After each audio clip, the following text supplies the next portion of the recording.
Ano, basa ang laptop. Lahat, what's up? Lahat. Hindi namin yan pwede angat kanina kasi sobrang taas ng tubig. Ayun guys, binaha kami. Ayan, pumasok sa loob ng bahay namin. Pakita mo, sige ka, pakita mo. Ayan o. Binaha kami guys, pinasok kami.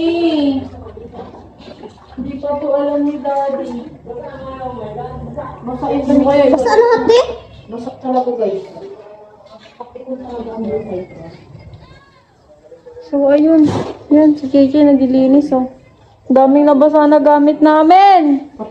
Kasi naiwanang nakabukas ang gripo. Eh kasi dito guys, minsan lang sa amin yung tubig. Bihira lang. Kaya lagi namin ino-open yung gripo. Ayun, nakalimutan. Isara, di ba, Chay? Ayun, pati sa kwarto nila Chichay oh. Grabe. Namili kasi kami guys, tapos pag-uwi namin ganito na. Mas malala pa yan kanina kasi Dudong oh. Hindi kasi inano, dapat niligtas mo dong eh. Ayan na si Daddy guys. Ayun dyan na si Daddy. Sabihin na natin ang nangyari sa bahay natin. Daddy! Binaha tayo kahit walang ulan. Binaha tayo kahit walang ulan. Yung gripo na naiwanang nakabukas. Hindi nila napatay kasi yung kanda, yung ano, sus. Naka-vlog to. Ano ba yan nangyari? Sabi ko sa inyo, si Hari, hindi na ni. Tay, wala ko yung nabuksan, kaya lang Iya. walang Ayan no, grabe yung baho. Wala, teka lang. Oh, grabe Wala, oh. teka lang.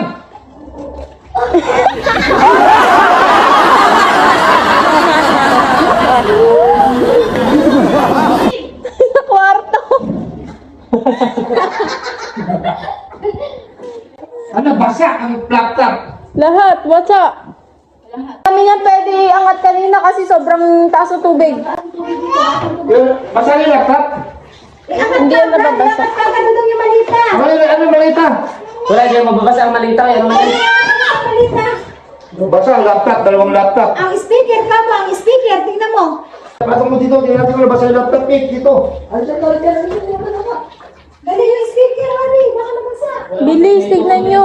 Ilabas nyo yung speaker. Ito dito. Yan, dala. Kaso ang speaker sa kama. Ano? Tignan nyo, baka nabasa yung laptop.